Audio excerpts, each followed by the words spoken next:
Another down crypto day, but not too bad. It got knocked down mostly this morning, down there Bitcoin around 83 and has since recovered 87, 88,000. It sits around 87.8 right now.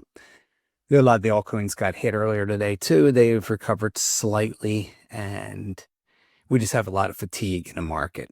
And really it's tariff fatigue, and I'm tired of hearing about the tariffs because to me this is a big gigantic nothing burger that's going to amount to a whole lot of nothing. We're already heading towards recession. The Federal Reserve said that in recent days. We had the inverted yield curve at the end of February there, where the 10-year and 3-month Treasury crossed. So that's another thing that's a problem. And so we expect that we'll have a drop in GDP, which will push us into a recession. But I already talked about that the other day. Let's talk about what's going on right now, what's going to affect the markets here this week and then moving forward. So as you know, we have the White House Crypto Summit coming on Friday, March 7th here. And I expect that to be a bunch of sunshine lollipops. They're going to talk all kinds of things, and it's going to boost the market. It's going to go up. It's going to be a temporary bump, right? It's going to be a bump, kind of like we had last week when Trump talked about the crypto reserve, the Bitcoin reserve on Sunday, and it went up. Everything went up fantastic, and then everything dropped and lost everything on Monday because of that tariffs, right?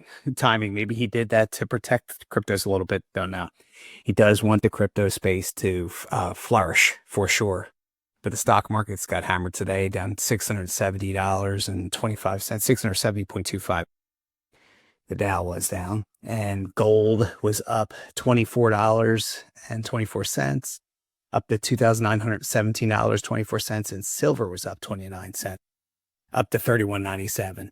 So risk on assets down, gold, silver, which is like insurance, it's like more stable.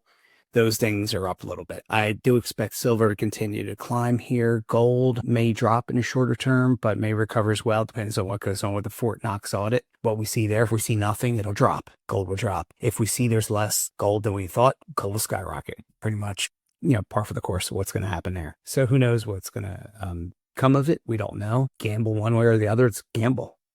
I don't have any information. I don't have any inside information I could give you to help you. I wish I knew. I would put a lot of money on futures if I did.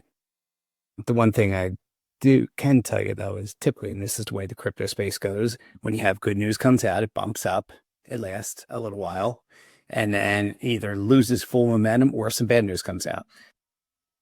When the crypto market is really burning, like the last one we had in 2020, 2021, it was just going forward, and there was not much downtime for a while there. We had a few months, a wild ride, and I expect the same thing to happen again.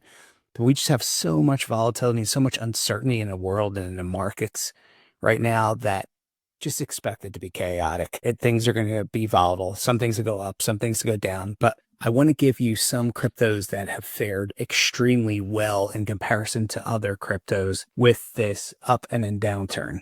And I view them as somewhat of stable coins because of what they've done. And the reason why is because they're tired to the downside.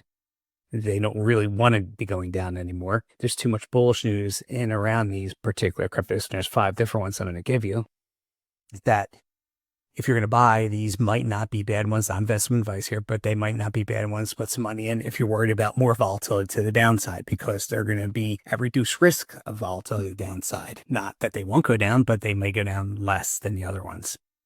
And let's talk about what those are. And last Sunday when President Trump announced that the basket of currencies or cryptos, Cardano was going to be one of them, XLM, or not XLM, XRP and Solana. Well, Cardano's fared the best. It's up 6.26% on the week, where most cryptos are down 30 to 35 and some more percent on the week. So that one's done well. The next one that's done fairly well and been pretty stable is Kava, which is only down 7.38%. In part because of the news about they're going to have a big, powerful AI machine. That helped them. And it's also been fairly stable here. It has not gone down a ton over the last few months here in comparison to others. Then you have Litecoin, which is only down 12.29%. And a lot of that's just enlarged to the pending potential ETF news about it, that it'll have a Litecoin ETF. And again, that'll bump again when that happens. XRP, 13.73% down, It's not too bad. That got the bump again on Sunday, last Sunday, when President Trump announced XRP, Solana, and Cardano, which is also known as ADA, are part of the crypto reserve. The other one that's done really well, and is because of its use case, is HBAR, which is only down 14.47% on the week, which is very strong. Again, that's also tired to the downside, and you're not going to have too much more down with that.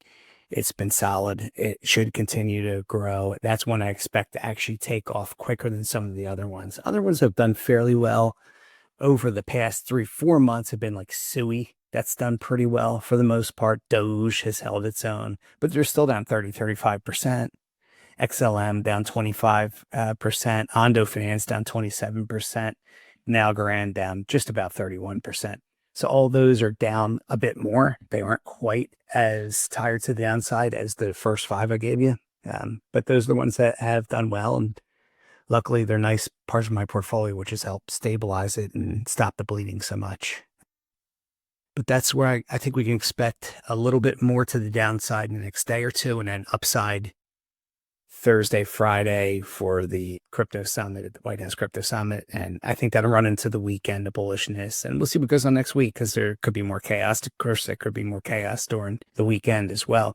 But also good news could come out about tariffs, and that maybe Mexico and Canada and the US come to an agreement and these tariffs go away for them, or there's a change from a reduction or something like that.